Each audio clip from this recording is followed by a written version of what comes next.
Alan Greenspan passed away this week, 100 years old, and we pause because before we talk about what comes next, we owe a moment to what was. Bob Woodward called him the Maestro, and before he ran the Fed for 19 years, he was a philosopher shaped by Ayn Rand, and he wrote in 1966 that gold was the only honest anchor of economic freedom. No fiat system could substitute for it. Then, of course, he ran one, and he ran it brilliantly. He warned of irrational exuberance in 1996. Markets doubled anyway.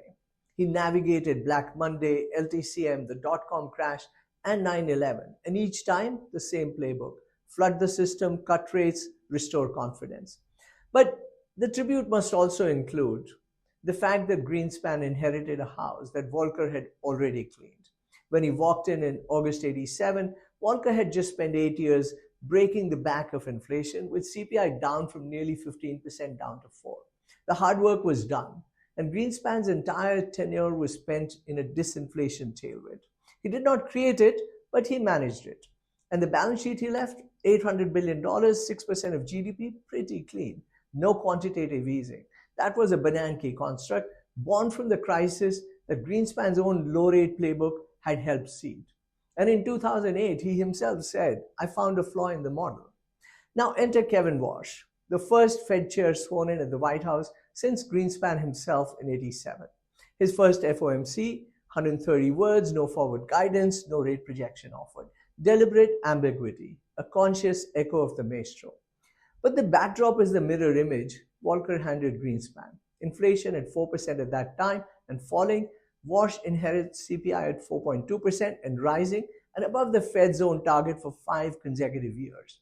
The balance sheet is $6.7 trillion. It's not a Greenspan tool. It's a Bernanke inheritance he must now unwind. The reality is also that Warsh is doing the right things, stylistically. But style is not the same as substance. 9 of his own FOMC members now project a rate hike before the year end. The committee knows it, and the market is pricing it.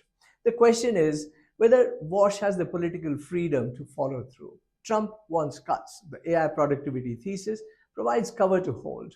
And the real risk is that the disciple inherits the Maestro's style, but also replicates his fatal error.